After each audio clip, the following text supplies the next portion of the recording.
Try that again. Hello and welcome to 25 Cents, a video game podcast. I'm Chris. And I'm Nick. Each episode we'll be talking about the games we've tried, other games we keep going back to, and what we think might be great games to check out if you've got kids. You can find us wherever you listen to podcasts or on the web now at our new domain, Goodstuff.network.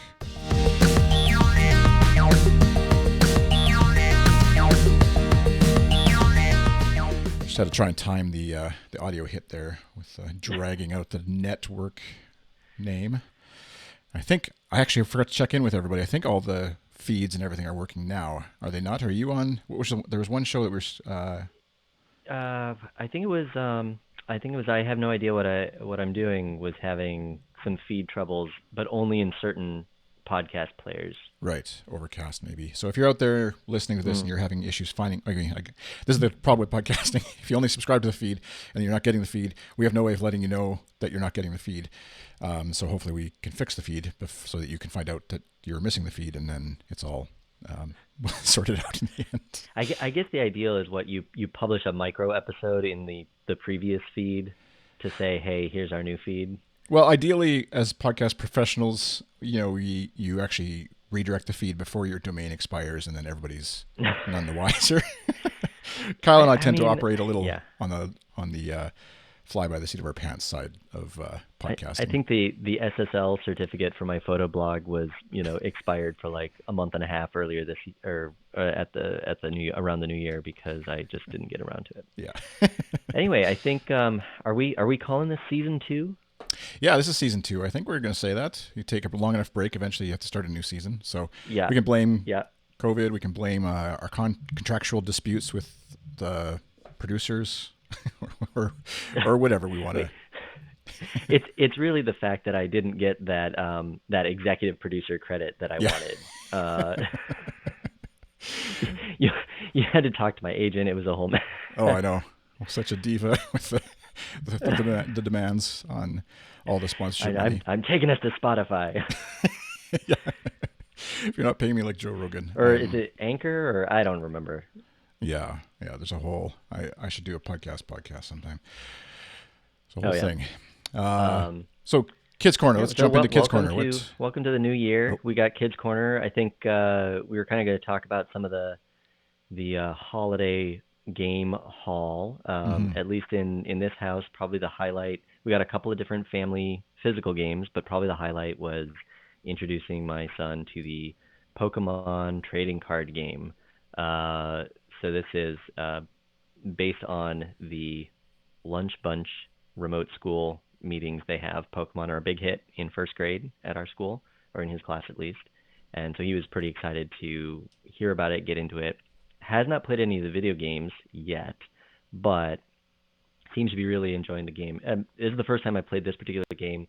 I played many CCG in the 90s. I had Magic the Gathering, which I traded my collection for some, I think, Star Wars CCG cards. I had the Star Trek CCG. I had a Sim City CCG that was actually shared with my sister. Like, we both bought the cards for it so we could build the city together. It was a strange time, and I think Pokemon and Magic are pretty much the big ones still these days, and they've both been going for a long time. It's a pretty fun game if you like that style of game. We just got some starter decks. It feels a little bit dependent on the shuffle. Like, if you kind of get unlucky on which Pokemon and other cards you get early in the game, it can really set you back. But he's enjoying playing it and playing it together. He has beaten me once so far, and was really excited about that. And I think we'll keep playing it. It's a good one. How about your household? Well, before we jump out, I just want to quickly touch on Pokemon, because our household has never. There was a brief period where one of our kids was like, "My friends are talking about Pokemon. What is that?" And we kind of looked into it a little bit, but the fad obviously went by quick enough or whatever that it wasn't anything we dove into, and I never played it myself. And so, is it? It sounds like a fun thing to get into, but is it a cost thing? Like, is it going to cost them a bunch of money, or like collecting stuff, or where's the pain points, I guess, and where's the fun? Yeah, so I haven't gotten into it too in depth. I think Bulbapedia is the wiki of all things Pokemon, and I found that to be a somewhat useful resource because it has like deck lists and stuff. At least the game store up the hill that we used to frequent in the before times. Most of the time we were there, especially on weekends, a kid would come in and spend allowance money on Pokemon cards. So at least in the neighborhood, it seems to be a fairly popular thing. I was looking it up recently. I think the TV show has over 1,000 episodes. I mean, I remember when I think I kind of missed the Pokemon window, but my younger cousins were really into it at one point when I was still probably in high school. Uh, and it's been going for a long time, and see no signs of stopping. Yeah. It seems like a fun thing. I think we would just if he's really wanting to get into building his own decks and collecting cards, if that's a thing when school is back to normal, where like he has friends who want to play it, I think we'd have to, think about some budget lessons around that. I don't remember too much how I think I was just spending allowance and later babysitting cash on my cards. I would bike over to what was it, Dreamers Books and Games, and pick up booster packs and stuff, and look at the Black Lotus they had on display in the glass cabinet. Yeah, It's like a deep cut at, for those in the Pacific Northwest there of the game store.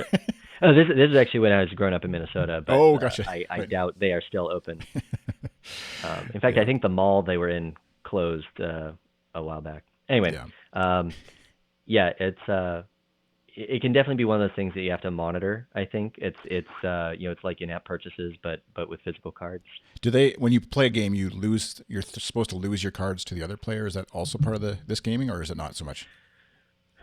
No, I actually, when I was first learning the rules, I was a little worried about that because there's this like prize card pile, but they're cards from your deck, so your decks never miss. Oh, okay. I imagine that you could play some house rules that get into like some real traumatizing, you know, territory.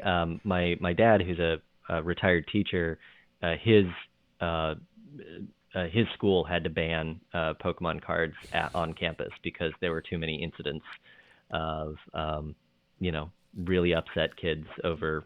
Yeah. I don't know if it was just losing or like you said, actually having to give up their Hand over. Yeah. foil Pikachu or whatever. Yeah.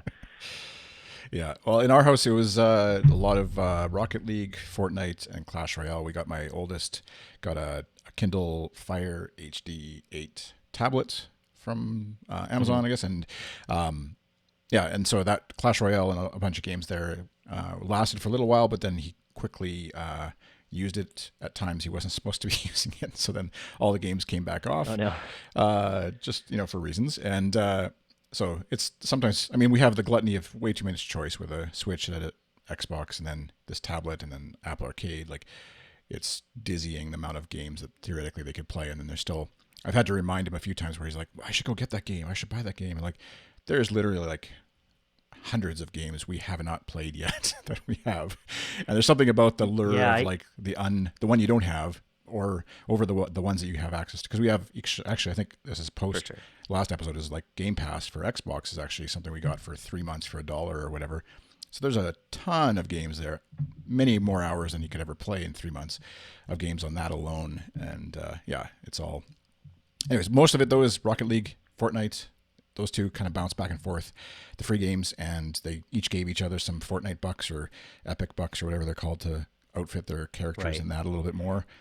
And then we had a Well, brief and spurt of so we just had a brief spurt of Minecraft Dungeons over the holidays too. That with the Game Pass on the Xbox, we could try that out, and definitely fun. It's a little sort of procedural or whatever, like where it just the generating the monsters, the dungeons, feels a little bit like mobs just constantly swarming you, and then they stop, and you move to a new area, trigger a new mob, and it kind of rinse and repeat. But the kids had fun with it, upgrading their characters and stuff with different things, and fighting over loot a bit too much sometimes. But yeah, now we're back to Rocket League, Fortnite. So.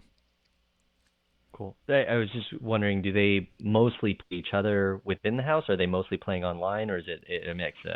Because It's the sibling rivalry factor. Yeah. They've often they'll be. I think they're playing together because like one is on the Switch and one's on the Xbox. They're sitting in the living room together, but actually they're not. They're completely one's with their friends somewhere else on the Switch, let's say, and then the other guy is on the Xbox playing with his own friends. And sometimes they cross paths, but sometimes more often than not lately they don't. My one they just released Among Us on the Switch, and we picked up. They actually bought together for $2 each or whatever it is, a copy of Among Us for the Switch. And that's been actually my one middle child has been playing a ton of Among Us with his friends. There's a bunch of them that they get on whatever Facebook Messenger, I think, and voice chat with each other and play Switch or whatever platform they're on, I guess. Play Among Us a bunch as well, which has been a fun one for them too. And that one's nice because it feels relatively harmless. We've chipped in, like I've bought it for Switch, I bought it for Windows Boot Camp here on the laptop, and that's it. And there's no like huge upsells. There's no big things that are trying to get them to do other things. It's all been kind of harmless fun, other than the murdering and mystery, I guess. But Yeah. so Other than the murder. yeah. Well, yeah. Speaking of Switch, we can get into the Switch corner. So I think Minecraft Dungeons is probably somewhat similar to the game I've been playing a bunch the last month or so, which is Hades.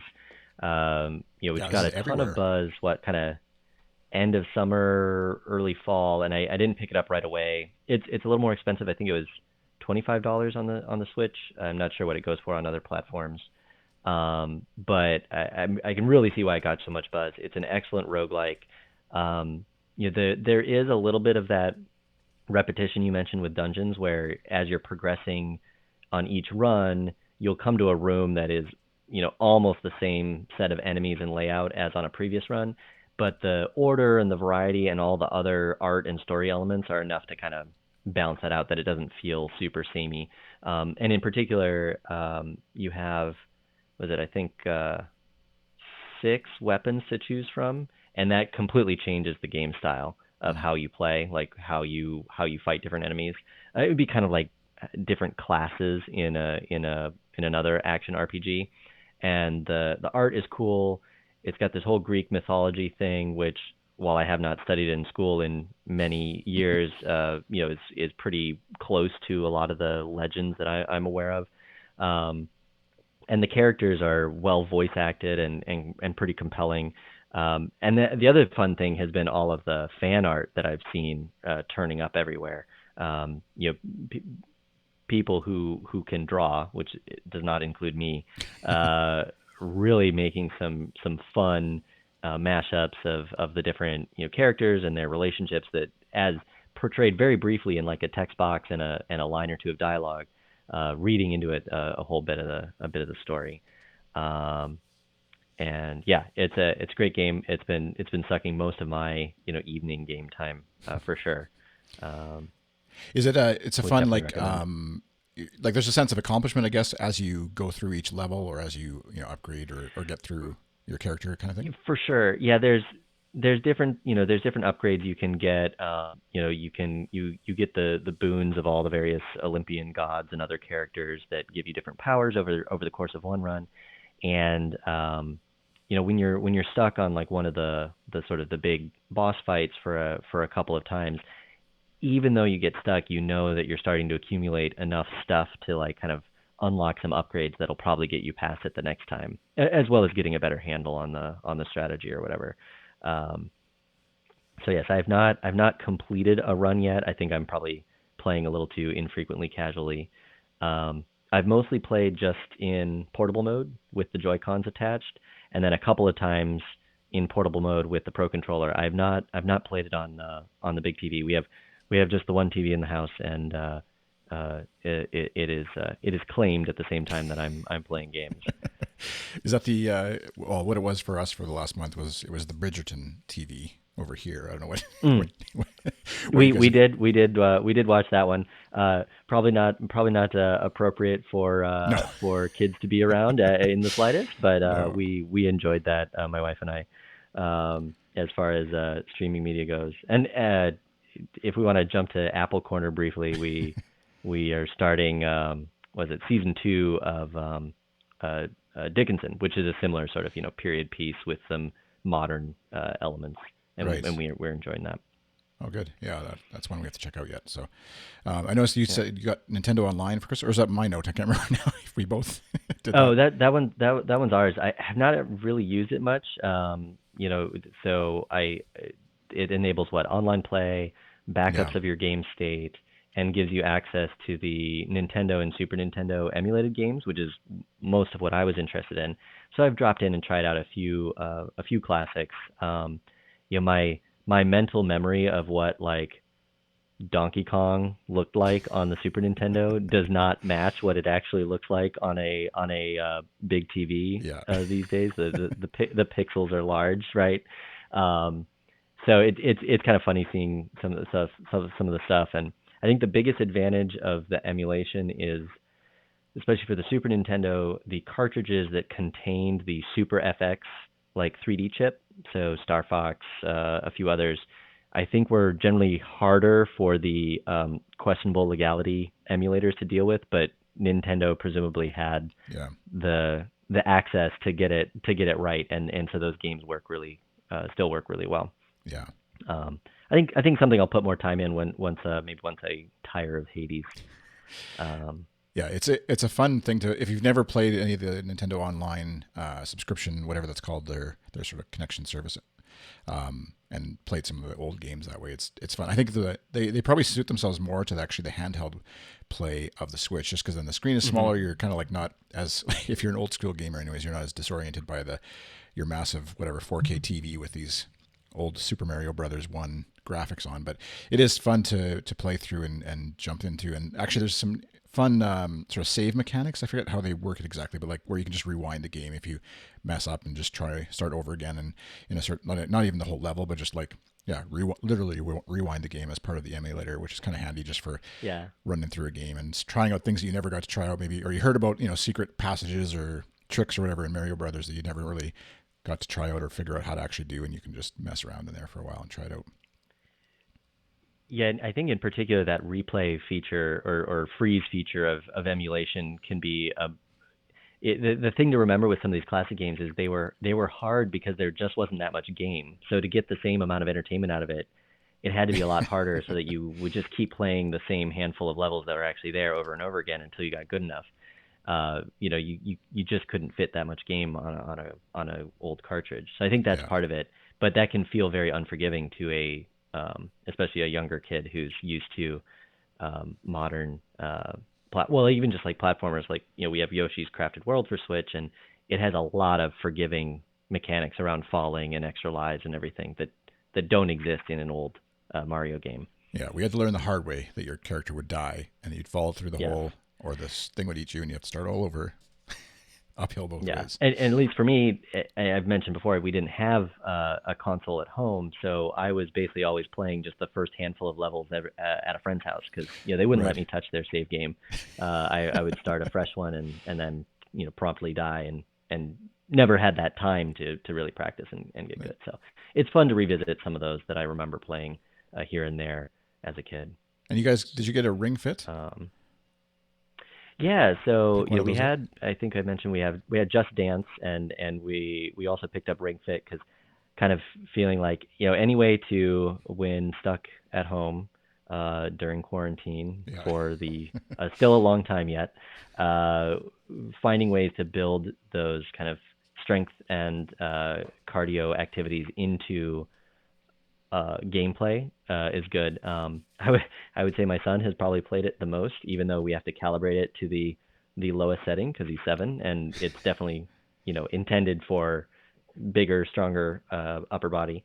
But he seems to really enjoy it, and there's kind of an adventure mode and then little mini games, and they're all pretty fun.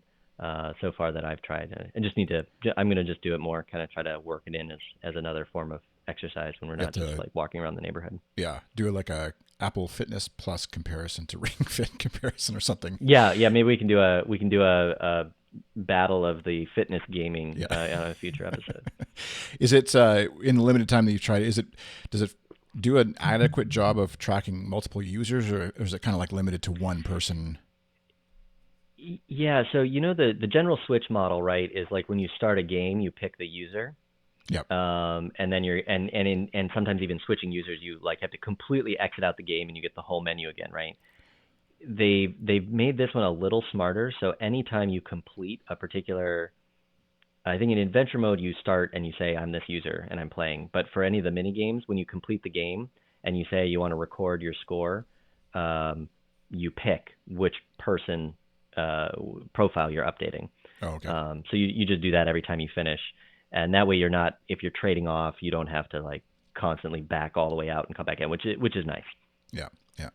Yeah, there's a bunch of, and I think this is still going on too right now. If you're listening, and there's a bunch of games that are on sale too, and both like some Apple Arcade games that are on the Switch now that are on sale, like Grindstone, Last Campfire, you noted as well, and then just a bunch of games, period, that are on sale on the Switch right now. I don't know if it's like a whatever post Christmas blues sale or whatever the occasion, Yeah. but definitely worth checking out.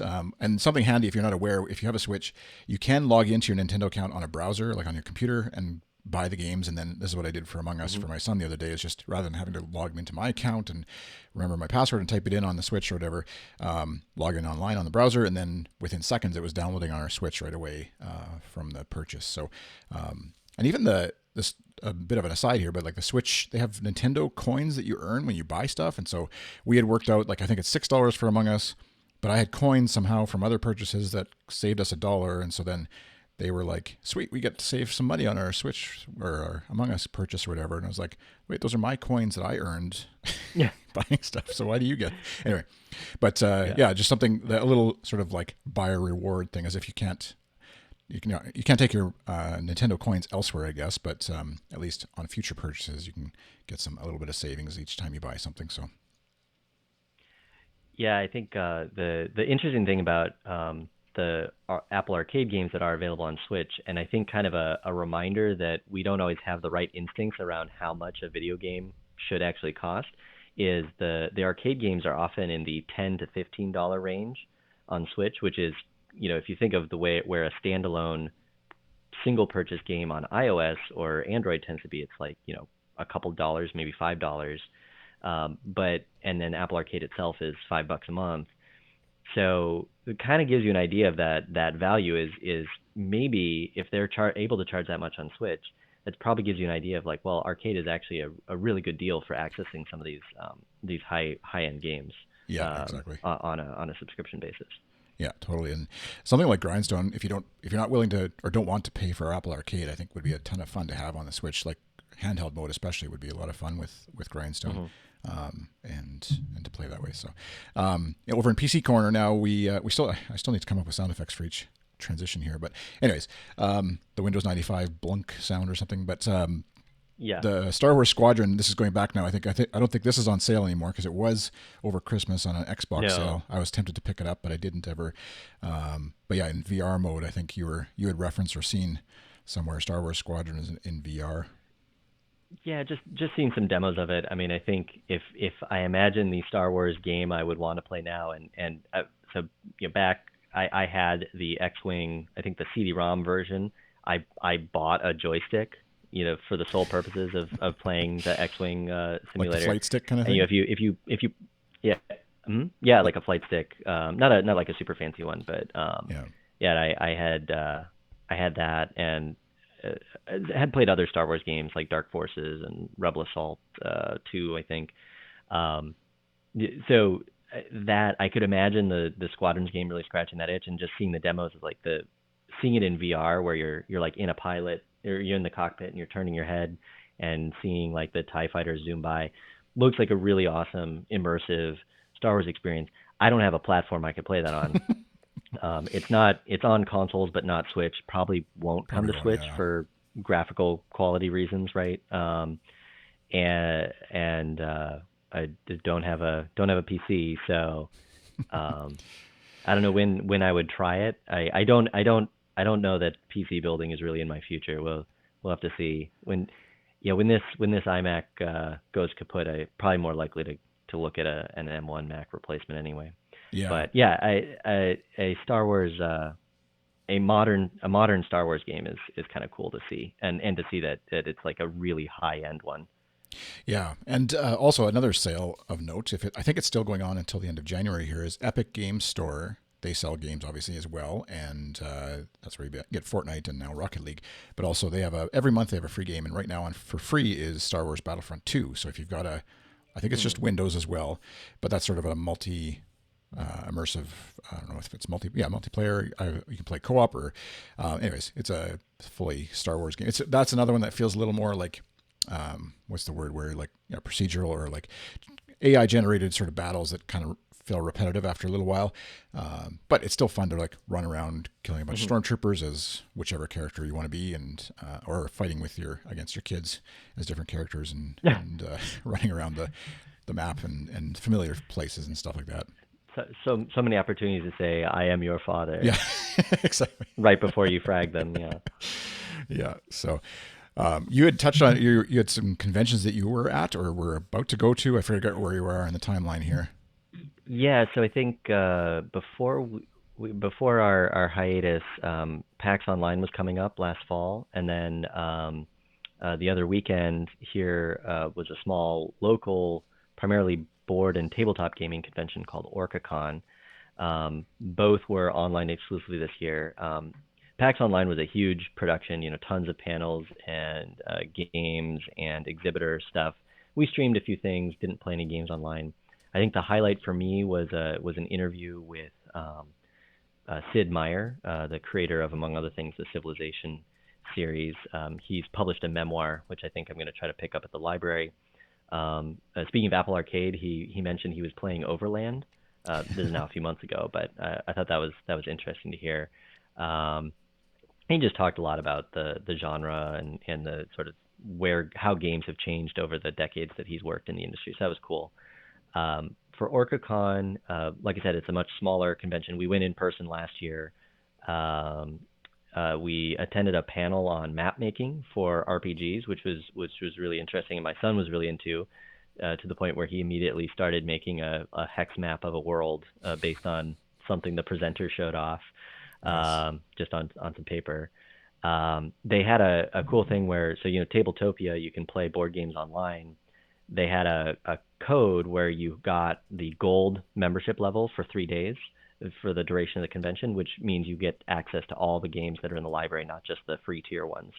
So we tried a game called Constellations, which was designed by a game we have a physical copy of, the same group, called Extronaut, and they're both space themed, and they have a big like science and astronomy aspect to them. So this particular one, if you remember, if you ever took in science class and you remember the Hertzsprung-Russell diagram for stellar temperatures, that is part of the game mechanic. You have to get the right color stars in sets to be able to score points. So that was fun. My son and I just played each other, but on the computer. I will say with TableTopia, because it's not an implementation of the game for computer, it's basically just a object box, right? Like you're moving things around. For a lot of these games, you spend a ton of time just like trying to use your mouse to drag the pieces into the place they would go. Whereas if you were playing a true software implementation and it would just click and go, or in person, it would go a lot faster. So that is one downside of the TableTopia model. But it is a neat way to sample some board games. I think that's kind of their business model, is the board and card game making companies put their games on there. They know it's not really a substitute for their physical game sales. It's more of a, here's a taste, and you'll really want the real thing when you go to your local game store and pick it up. Yeah, it's a great way to try out games. There was another one. Yeah. There's Tabletopia, and then there's another one I think you had mentioned once. Just wanted to get the links for everybody. Board Game Arena. Right. Just to try out, and especially like whether you're maybe some of this sounds a little nerdy or whatever for where you're at in terms of board games and stuff, but even just for something to do during the pandemic, playing like popular board games like Carcassonne or Seven Wonders or whatever on the computer with friends over the internet, or turn-based games, that kind of thing. Yeah, in fact, last year my niece got a board game, I think last summer. We have obviously not been able to play it in person. We are otherwise local, so normally we play games together as a family when we gather. But it was on TableTopia, so she taught us we joined online, and they were actually looking at their physical rule book that came with the game while explaining how we would play online in TableTopia.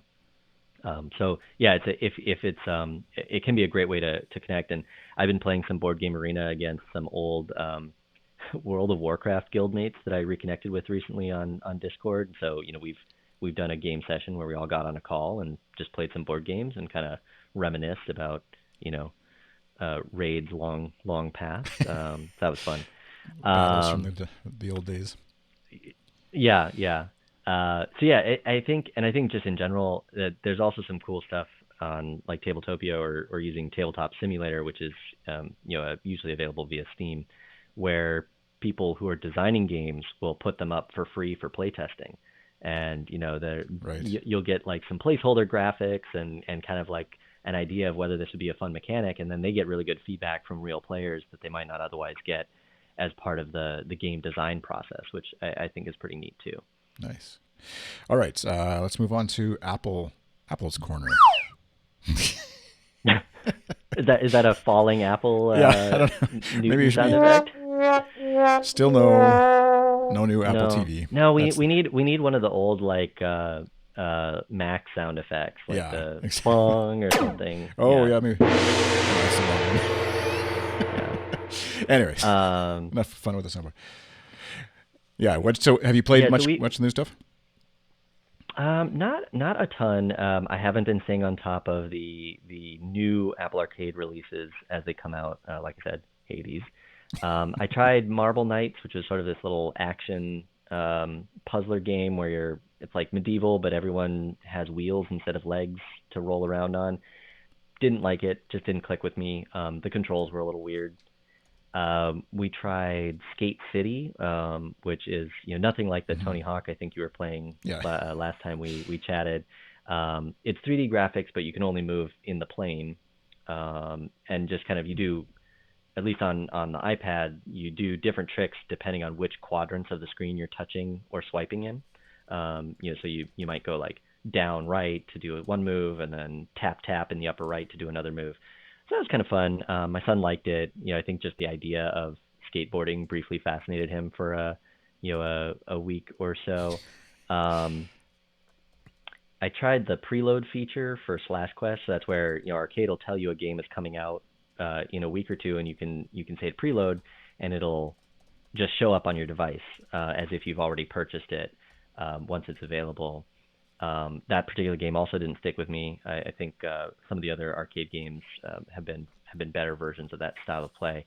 But what's funny is I preloaded it, I played it, and I still got a notification that it was available on the App Store. It's like the different promo teams don't all line up. And the other one we went back to recently is Super Mega Mini Party, and so that's one of these ones that's really about the online play. You can play with random people, and there's like kind of a lobby area you go and you do matchups, but you can also do where you just send a friend code. So my son and I, he was on the family iPad, I was on my phone, and it's just a bunch of little mini games like a Mario Party or something where you're a penguin jumping over polar bears or a lot of the games are kind of retro arcade style. Right. This is one that's kind of like the Lunar Lander classic game. There's one that's kind of like Donkey Kong, like the original Donkey Kong, where you're trying to get up to the top, stuff like that. So that one seems like a neat one. We might keep going back to that one. I don't know. Have you tried any recently? I think you said you activated Apple Arcade as part of the bundle. Yeah. So I haven't, and like you, I've been distracted or whatever with quick NHL 21 games, or what have I pulled out the Switch and was actually dove into Animal Crossing just because I think that was my like while watching Bridgerton, maybe if it's kind of a boring part or less interesting things happening or whatever. But the tangent on that one is my wife and I came away from watching the series over a course of like maybe a week or maybe two. I can't remember how quickly we watched it, but not really actually knowing any of the characters' names. Like we knew the main ones, but like it was always kind of like that one or this one or the sister or the brother or whatever. Anyways, but maybe that's Yeah, the because I was. brothers all look alike, so Yeah, I was actually. It was it was good how much they actually look like real brothers, but then it was also like a little more difficult to tell them apart. White dudes all look the same, I guess. But and then I just yeah. noticed last week I saw local studio here, Noodle Cake Games, is publishing or developing, I'm not sure, a new game called Nuts for Apple Arcade. Which, if you ever played Oh yeah. Firewatch, looks a little like Firewatch but with a crazy squirrel at the source of it. You have like a walkie-talkie where you're talking to someone. And anyways, that comes out tomorrow, Friday, on Switch, and then on Apple Arcade tomorrow, and then Switch, Steam, and itch.io on in early February 4th. So that'll be one where like I probably wouldn't buy it normally, but just having it on the Apple Arcade to try it out on computer Right. or on iPhone, I guess in this case, this would be a fun way just to try the game out. And because I never know, some of those Yeah, you never and know how long the story is actually going to be whether it's worth paying the whatever. It'll probably be $20, I would guess, on Switch, maybe a little less. But whereas with Apple Arcade, it's like, well, fire it up and just try it and see how it goes. yeah, I think that's the thing that keeps being the good value for Apple Arcade. Not only that it's in a bundle that's it's almost free on top of other Apple services that I use anyway. Is although they keep making Apple TV Plus free for Extended. longer, Yeah. but I mentioned the 3 or 4 games there where like I tried them, I didn't like them, but it was basically no risk. Like it was part of the subscription. I put not even 30 minutes into the game, but I didn't have to pay up front, but the developer still got paid. So, I'm sure some of their pay depends on how many people actually download and play the game as part of the whatever arcade contracts exist that we will probably never know about. But it's nice to know that, somewhere money is still changing hands, and they didn't have to do any sketchy in-app purchase, obnoxious shenanigans, and I was able to try a game that was new, but just wasn't for me, and it didn't really cost me anything other than that monthly sub. So I like that a lot about the value proposition there. Yeah.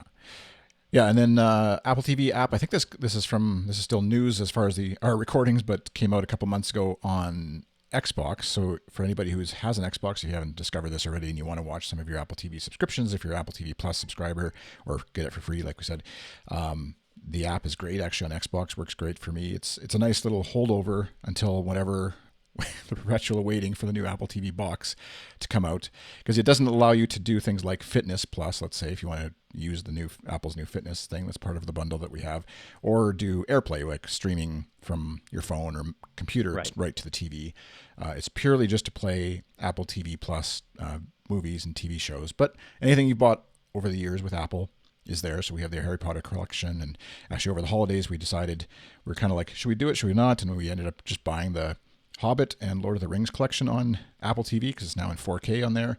And and we had never, the Hobbit series it's Trilogy, of course, and we couldn't remember if we watched all 3 or watched 2 and gave up, or watched 1 and 3. And anyways, so we decided to binge that over there. Despite being a big fan, I know I only watched the first 2 of those. I saw the first one in the theater and the second one like randomly on cable, and I never got around to the third one.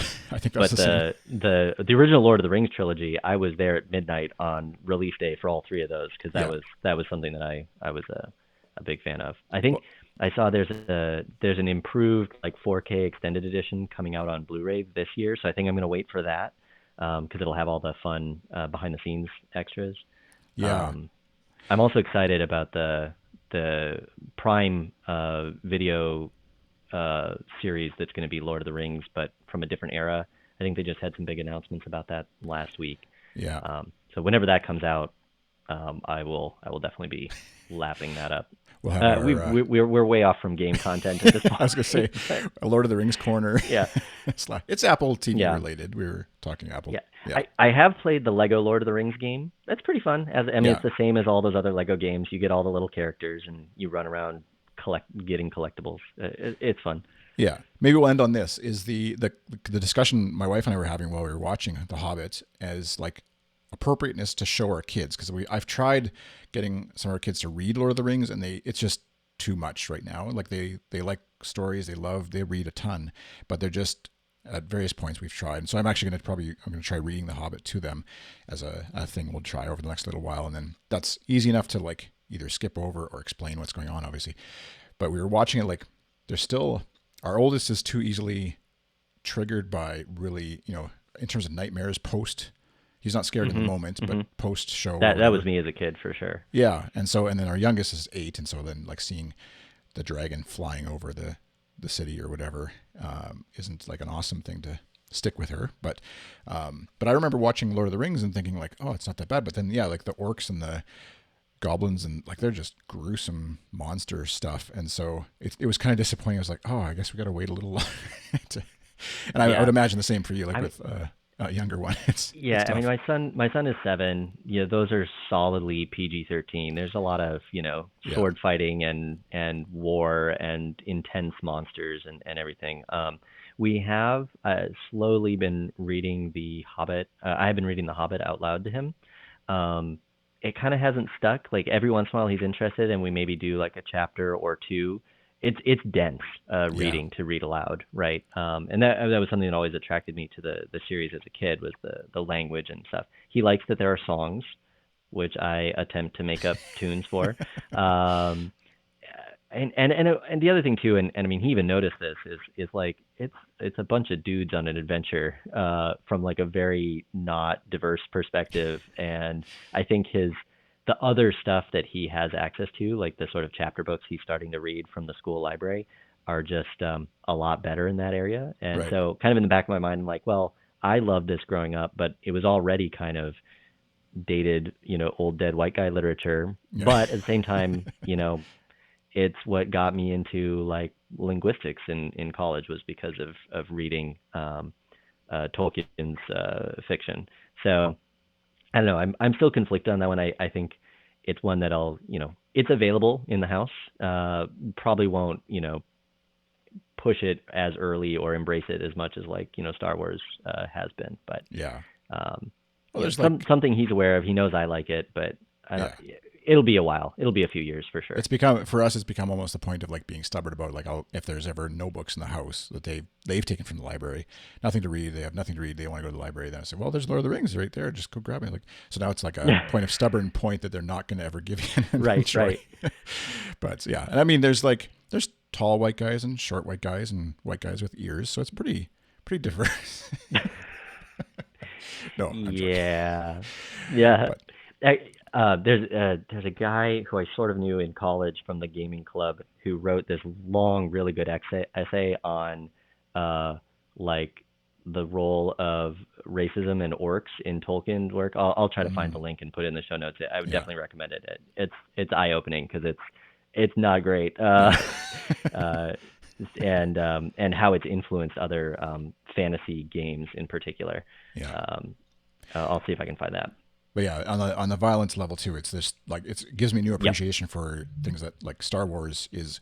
There is death and destruction, obviously, in battles, but just obviously at a very different scale and not dripping with blood and heads falling off necessarily. Yeah, as visually. I mean, it's no Game of Thrones, but it's definitely a level of personal violence that gets there. Yeah. Well, even I mean. Yeah, my son was like, "Oh, I can't watch The Mandalorian, can I?" And we're like, "Yeah, no, it's just too intense." Yeah. Yeah, that one is very. Our kids actually enjoy it because we got into it, and then I think some of the scenes were like, "Oh," as parents do, you're like, "Oh, maybe we shouldn't have watched that or whatever." Yeah. And they all seem to sort of. I mean, you got heavily weighted. The weight of Baby Yoda, like really, or Grogu, I guess now we can say, but. Pulls a lot in one direction and the violence sort of like is in the other direction, and you're kind of like at that tension, and for us anyways, the cuteness of Grogu won out in terms of anything memory or sticking with them beyond the show. But yeah, there's no question it's a little more intense and personal than just the massive scale of Star Wars is, for sure. So, all right. Yeah, it'll be interesting as they roll out all their other stuff, which ones are calibrated for what age groups. Well, we're way off in the weeds, so we should probably wrap up. Exactly. I mean, it's a parenting and media podcast, even though we mostly talk games, I suppose. Yeah. So if you've got feedback on things you've shown your kids and wish you hadn't, or or things you would suggest for other folks to show, both video games, movies, TV series, even too.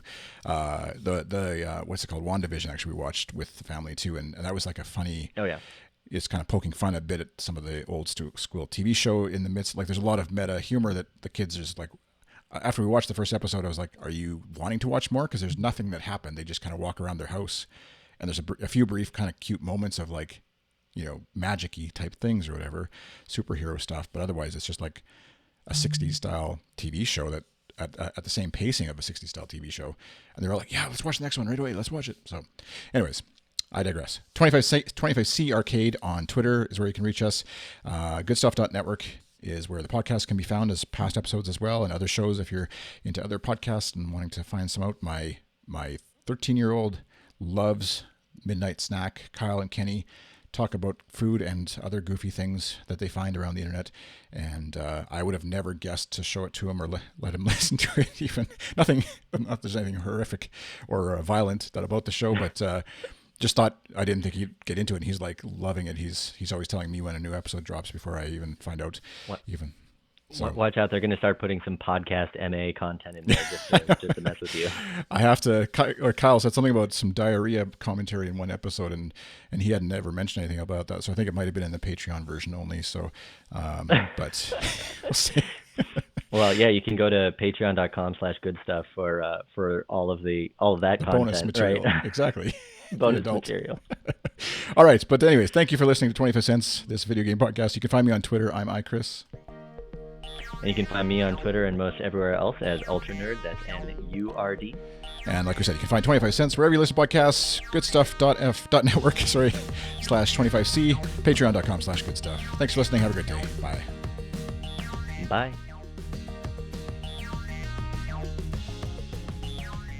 All right, we went way. I mean, we didn't go. Yeah, sorry. I think this just proves we do need to record a little more often, or watch less media. I'm not sure which. I know or have another outlet for TV or whatever. That's where a generic sort of, not generic, but a TV media podcast for Good Stuff would be just a fun one that we could cycle guests through. And right. if it wasn't such a nightmare to try and schedule that, but yeah, well, I remember when we used to do, like with Aaron and Harold and some of the other folks in the Discord, when we used to do This Will Never Air, like it would be like 7 or 8 months, and then we'd record one like 2.5-hour episode. yeah.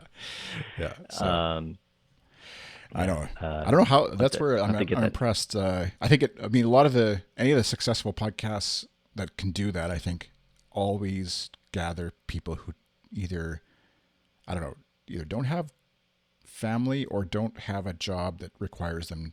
Like for me, I can just do it whenever during the day.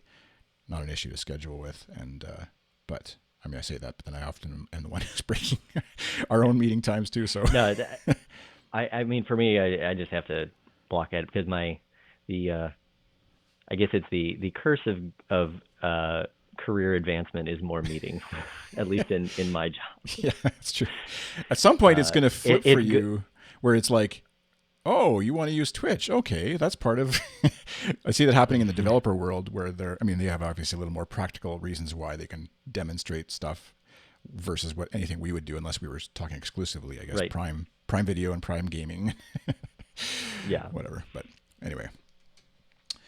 All right. Well, I should go. You should go. All right. And we'll. Cool. And let's try this again in 2 weeks. I think I have my calendar blocked. Yeah, me too. So. But it's always a good discussion.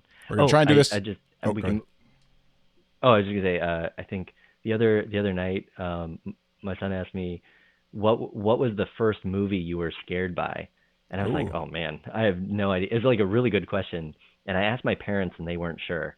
But that's actually Empire Strikes Back. I think was for me because it happened to be on TV, and my parents were they had friends over or something, and I was downstairs just like flipping channels, and somehow, I mean, of the 4 channels that we had or whatever, but and it was on, and so I watched it because I knew Star Wars was a thing, and right. Then but yeah, I think it was Empire Strikes Back. I feel like, but or maybe the first one with Vader coming through. I can't remember. Like, there's so much. I've seen it so many times now. It's hard to remember where and when the emotions are attached to it. But it was one of the first 2 Star Wars movies that I just happened to catch on TV, and it was just like terrified then for a while of space. I think it might have been Raiders of the Lost Ark because I believe it was shown at a friend's 5-year-old birthday party, and that was like way.